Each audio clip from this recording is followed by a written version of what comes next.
Hello everyone. We are going to Brighton today. We are going by bus on a double-decker. We are sitting on the top so we can take pictures around. I hope there will be beautiful views. In general, I will share with you everything I see. Everything I see beautiful.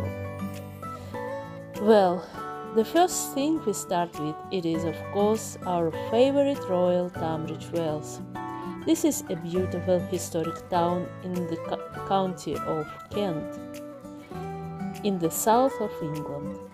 It became famous in the 17th century, thanks to its mineral springs. We are just now passing the oldest part of our city, the Pantiles. This is a very cozy and beautiful place in Royal Tunbridge Wells.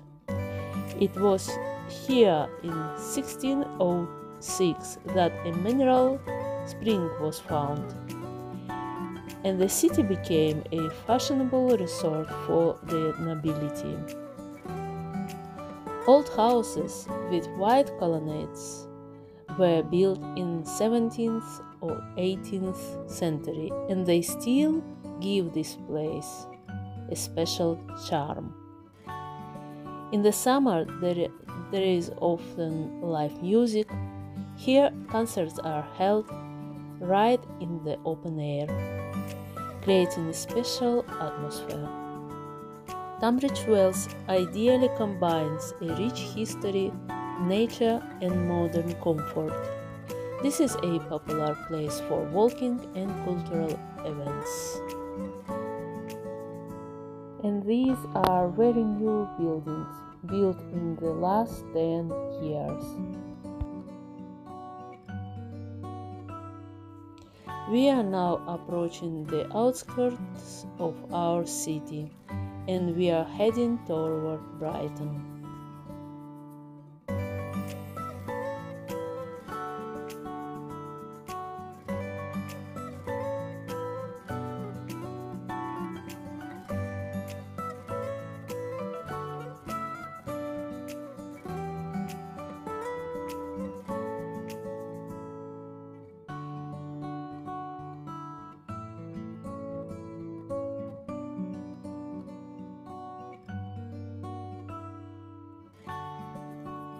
We have about 2 hours of travel ahead.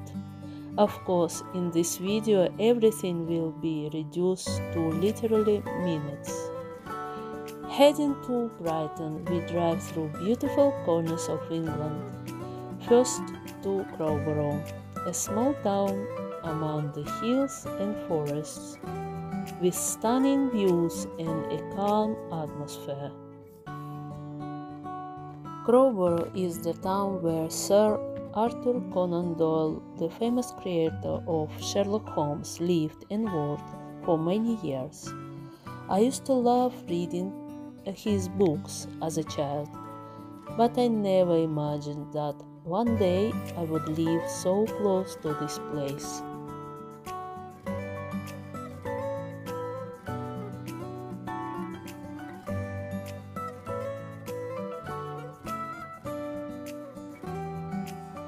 The nature fascinates me. So many years I have lived here, and I will probably never be able to get used to this beautiful view of greenery, of a huge number of trees and fields and forests.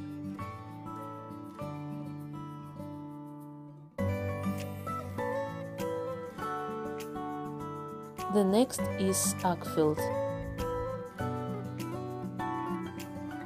a cozy place with green parks and quiet streets, ideal for the life.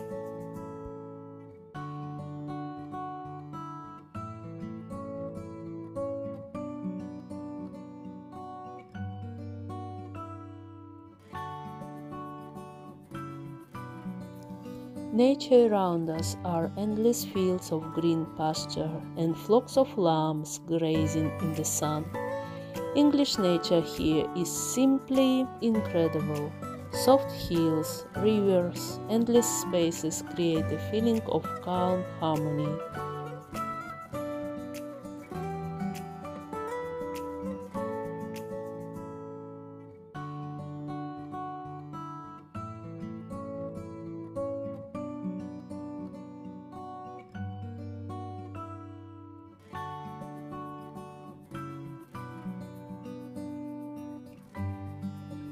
And finally, Lewes, an ancient city with narrow streets, cute houses, and the real medieval castle. Picturesque hills and rivers spread around, a real English fairy tale. Someday, I will definitely go to Lewes specially and take you with me to look at it closely. We will walk around these streets and look into the castle. I will definitely take you with me.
And now we are very close to Brighton.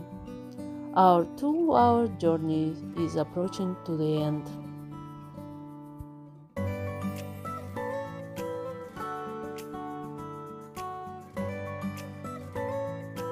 Brighton is a charming seaside town on the south coast of England. But one of its most iconic sights is the Royal Pavilion. At first glance, you might think you are in India or a scene from a fairy tale. But this is actually a formal royal residence, built in the early 18th century for the Prince Regent, who later became King George IV. George had a love for Eastern art and design. He wanted a palace unlike anything else in Britain. So his architect John Nash designed this exotic building inspired by India and Chinese architecture, combined with domes, towers, and carved details. Inside, it is no less impressive. Huge chandeliers, Chinese and Indian motifs, luxury reception halls, a ballroom and private chambers. This was once the scene of extravagant parties, music, and royal leisure. Later, the building was used as a hospital for Indian soldiers during the First World War. And today it is a museum open to the public. If you ever visit Brighton, don't miss the chance to step inside. It's worth visiting. And now we are near the famous Brighton Pier, Brighton Palace Pier. There have been 3 piers in Brighton throughout history. The first was the Royal Suspension Chain Pier, built in 1823. It was Brighton's first pier and one of the first in the UK. It was used mainly as a place for passengers to board ships, but in 1896 a powerful storm completely destroyed the pier. It was replaced by the famous Brighton Palace Pier. Today it is often called simply Brighton Pier, which opened in 1899.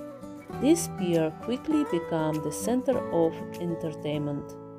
Carousels, slot machines, cafes, and fairground rides appear here. To this day, it remains the main symbol of Brighton. Another third pier was the West Pier, which opened in 1866. Initially, it was a place for walks and concerts. However, over time the pier fell into disrepair, and in the early 2000s, two fires almost completely destroyed it. Today, all that remains of West Pier are metal ruins in the sea, which we can observe from a bird's-eye view. 360 Observation Tower, Brighton at 360.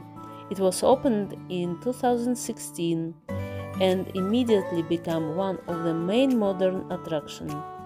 This is not an ordinary tower.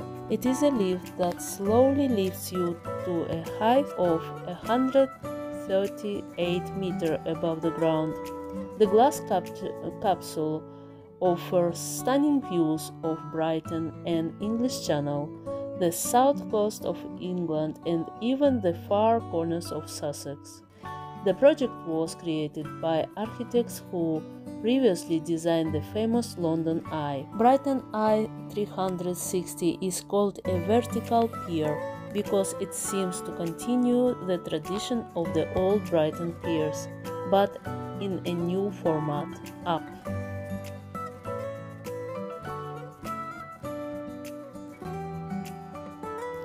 Walking around Brighton, my thoughts always fly back to the past. I imagine how ladies in chic dresses walked around these places, arm in arm with their gentlemen. Although there are many different attractions, sports ground, a swimming pool, in general everything a modern person needed, Brighton never tires to remind us of the past.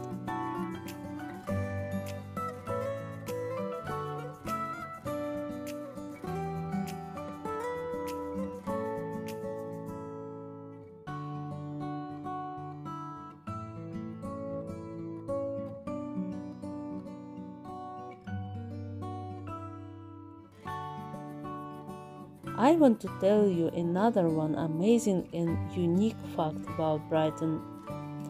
At the end of the 19th century, an engineer and inventor named Magnus Wolff decided to create a unique way of traveling along the coast of England.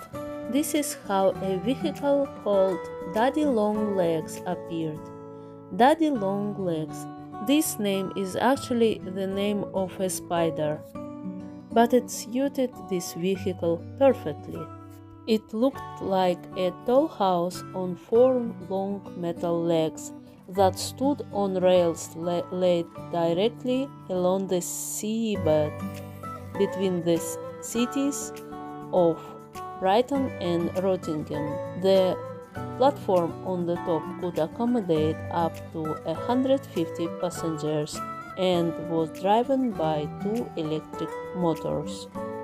When the water rose during high tide, the legs remained under water and passengers calmly rode at a height as if on a small ship.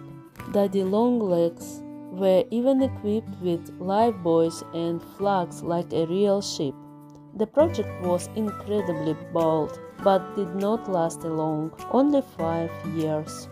Due to the severe storms, wear of the rails, and high maintenance costs, the idea had to be abandoned. Despite this, Daddy Long Legs has gone down in history as one of the strangest and most amazing models of transport. Today, old photographs and monuments to the engineering courage of that time remind us of it. Today we finish our walk around Brighton. I hope you enjoy this walk as much as I did. And finally, Royal Pavilion again. All best to you, and see you soon.